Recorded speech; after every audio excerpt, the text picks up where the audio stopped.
Hello, everybody. It's Peter and Sylvia. We are therapists and we talk about mental health and well-being in general and also in business. We usually come prepared with a cup of tea or coffee, whichever we like, but everything is totally unscripted and we have a conversation about a topic that we have stumbled across or that somebody else has suggested that we might look at. So we have been moaning amongst ourselves a little bit about why are we doing all this talk and awareness about mental health business and still it looks as if nothing is happening. And I think, maybe controversially, that maybe we're trying too hard.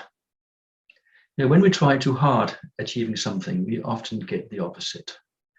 And from my previous life as a supply chain consultant, I saw a lot of quality initiatives and continuous improvement initiatives get started, lots of enthusiasm, posters everywhere, and everyone got engaged. And then 2 months later, it died a death because it was full speed ahead, trying to run a marathon like a sprint. And once you get started on these things, it has to become a lifestyle. And that's where the shine comes off, isn't it? It's not exciting anymore. It's how we do things. And maybe people who were in charge left the organization, no one takes over. Maybe budgets are being squeezed and the first thing that goes is all the external consultants, then it's marketing, and then it's health and well-being will also be a casualty very often. So we just wonder, why does it not have more impact, all the stuff that is being done? Oh goodness, Peter, where do we start? Just before we sort of started this thing, we were talking about, I was talking about, sometimes I do feel like, what's the point? I've been pioneering this stuff, talking about this stuff, not just raising awareness, but what we can do differently to make change, to actually make a difference, to be the change I want to be in this world around suicide prevention, mental health awareness. And you do wonder why there are, no significant changes as far as I can see. As you were talking there, what sort of cropped up for me was, what is it that organisations want to achieve, though? Do they simply want to raise mental health awareness? Do they actually want to reduce their presenteeism and absenteeism? Do they actually want to improve productivity and performance by encouraging their employees to have good mental health, spot their signs when they shift? And as you say, there's, a big bubble sort of burst on the scene and many years ago, the time to change, time to talk pledge. A lot of people are getting on the bandwagon now. But what is it they're hoping to achieve? And after you have the first hurrah and the huzzah, let's get this done, it's keeping it fresh. And how do you keep a topic like mental health awareness fresh without it slipping into mental health fatigue? And then similarly, where do you then place it within an organisation to keep the momentum, to keep the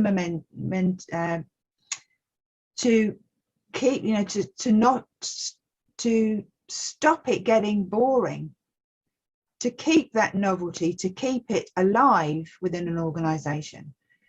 And then behind that then sits who funds that, whether it sits in occupational health, HR, D&I, learning and development.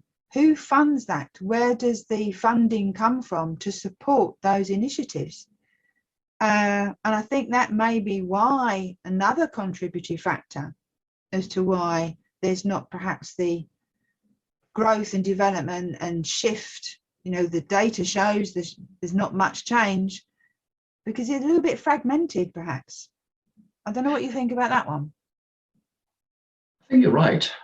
I think it has been introduced as an add-on, as something we also need to squeeze in.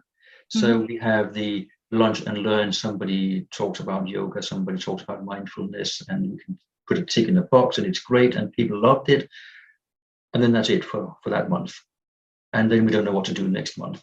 Maybe someone else comes and gives a talk that people may or may not have time to attend. What I think is missing is the strategy. is the decision that this is how we want to run our business. We are in business to make money, that's fine, but we also need to figure out how do we protect those who actually make the money for us. So the employees, the people in the organization. If they don't thrive, the business doesn't thrive either. And I just think it's a new way of thinking that actually we've taken our employees for granted. They're there, we give them a contract. You do work, I pay you, great. What more do you need? And people do need more. They spend so much of their waking hours at work that they need more than just a paycheck. And if we reduce everything and everybody into just pounds and dollars, whatever currency you're working in, we do lose the sense of the human side of things. Mm-hmm. So I think it needs to be a board meeting agenda item, mm-hmm. well-being. Yes, mm-hmm. somebody needs to drive it, but the whole company, everybody needs to own it. Mm-hmm. And by that, I mean, if you turn it into a department, you can often die a quick death in that department that, okay, this department does health and well-being, I don't need to bother with that. And then the department puts initiatives out there and then they get in the way and people don't want to play part of it. That's what often happens with continuous improvement programs. They become a department and then everybody else shies away from it.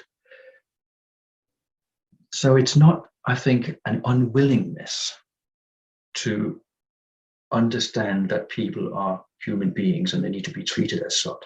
I think it's probably, we've never been thinking that way and it hasn't been incorporated in the fabric of the company as a strategy. Therefore, it doesn't get the attention. It's not an item, an agenda item for the board meetings. Interesting to say that, because I think a lot of organisations will be up in arms about that, because they'll say, yes, well, we have a mental health and wellbeing strategy. It's with HR. And my question would be, so what is the strategy? Is it to raise awareness, as I said earlier? But what difference does that make? What difference does it make if everyone is mental health aware, mental health cognizant? What difference does that make? And then to your point, from a business point of view, I've advocated for many years that it's great at the moment. It's the ownership tends to be vertically siloed. It's HR, it's ER, D&I, learning development, very much vertical. And some of them can be very precious about it. I've even seen mental health placed in health and safety, vertically.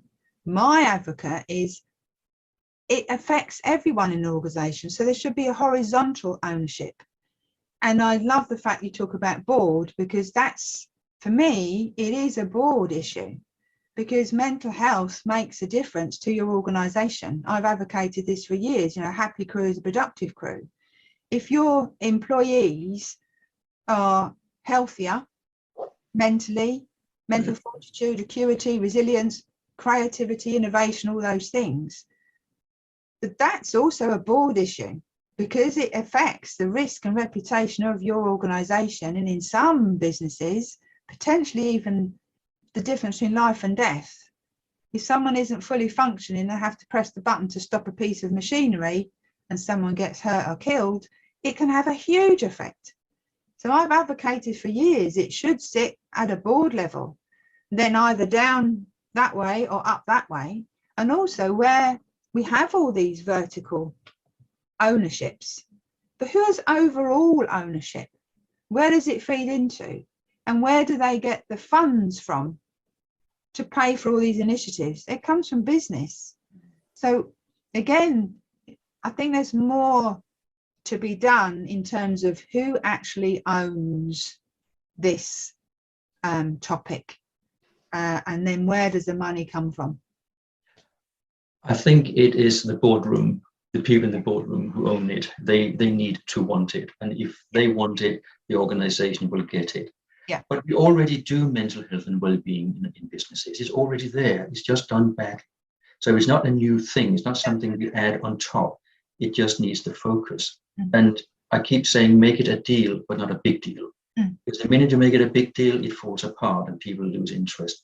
But if it is just the way we do things, then it becomes second nature, and we measure it, we manage it, we look at how many sick days, how many lost contracts, how many disciplinaries, how many tribunals, all these things we can measure and manage if we are focused on it. And then gradually you will see that actually financially it's a good idea, and that we can generate more budget to do more. But it takes time. It's a long game. If you're into instant gratification, don't bother.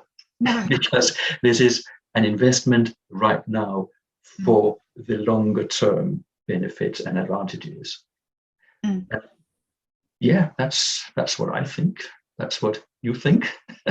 Yeah, and I do think that, I mean, you know, it sounds a bit sort of negative, but at the same time, I think we've come a hell of a long way in a short period of time. You know, just the fact that we're even talking about mental health in workplaces, and people are becoming a bit more open about talking about mental health. And by that, I mean specifically poor mental health. They're more, it's becoming easier, not easy, for people to say that I'm not okay. So, you know, we have to remember that we have come a long way, but with so many things, there's still a long way to go. And it's how that works. Of course, it would depend on each organisation, the size of it, the construct of it, the number of employees. Some of them are doing great stuff, and some of it can be a bit fragmented. But the point is, I understand that so many people want to do something about it, and that is great in itself. Yeah. Just a final note is there's an awful lot of very good work being done out there in some organizations. They are thriving. It's brilliant. You and I are just getting frustrated that there isn't more happening. So on that note, let us hear what you think. Yes. What are your experiences? What are your suggested solutions? Do you agree with us? Do you not? Let us know. And we should see you in another video at another time. Take care. Bye for now. Here we go. Bye-bye.